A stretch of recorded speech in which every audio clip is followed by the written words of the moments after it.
Election এলে এই সব এজেন্সির দৌরাত্ম্য বাড়ে। কোনো কাগজ ছিল না, মমতাদির সামনেও কোনো কাগজ ছিল না ড্যাশবোর্ডের ওপরে, আর পেছনে স্বরূপ যেখানে বসে থাকে সেখানেও কোনো কাগজ ছিল না। ইলেকশন এলে বিভিন্ন রাজনৈতিক দল তৎপর হয়, এজেন্সি তৎপর হয়, এই প্রথম ভারতবর্ষে দেখা যাচ্ছে।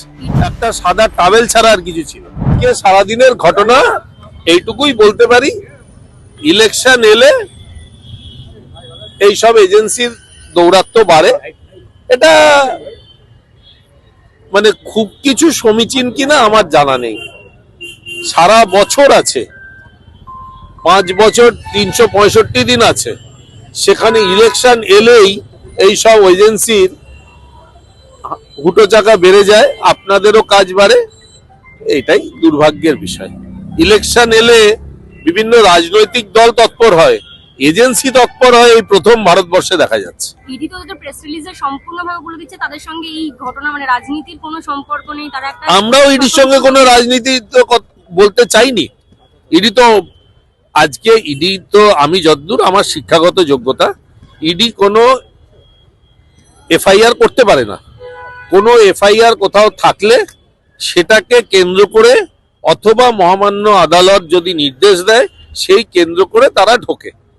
তো এখানে কোন কেসে এসছে হঠাৎ করে সেটা তো তারা বললেই পারে। হ্যাঁ, তারা বলে দিয়েছিল অনুপ মাঝি কেসে এসেছে। সেটা কবে হয়েছে? আজকে 10টা জায়গায় তদন্ত চলছে, পশ্চিমবঙ্গে 6টা জায়গায় তল্লাশি চলছে। অনুপ মাঝি কেসে যে মেন অ্যাকিউজড একজন সিআইএসএফ এর আধিকারিক ছিলেন, মেন অ্যাকিউজড, তার সুপ্রিম কোর্ট থেকে বেল হয়ে গেছে। আপনারা সবাই ছিলেন, আমিও ছিলাম, আপনারা সব মিডিয়া দেখিয়েছেন এবং আপনারাও দেখার চেষ্টা করেছেন। আমি যতটা দেখতে পেয়েছি নিজের চোখকে অবিশ্বাস করতে পারবো না। একটা সাদা টাওয়েল ছাড়া আর কিছু ছিল না। কোনো নথি ছিল না গাড়িতে? না, দেখতে পাইনি। কোনো কাগজ ছিল না, মমতাদির সামনেও কোনো কাগজ ছিল না ড্যাশবোর্ডের ওপরে, আর পেছনে স্বরূপ যেখানে বসে থাকে সেখানেও কোনো কাগজ ছিল না। উনি হাতে নিয়ে একটা ফাইল হাতে নিয়ে বেরিয়েছিলেন ওখান থেকে। সেটা তো ফাইল হাতে নিয়ে বেরিয়েছেন বাড়ি থেকে, এখান থেকে তো ফাইল দেখা গেল একজন আধিকারিক নিয়ে নামলেন। সেটা কোথায়? সেটা তো কেউ তো দেখতে পাবে, নিশ্চয়ই আপনারা দেখেছেন। ছবি দেখেছি আমরা। ওনার গাড়িতে ছিল?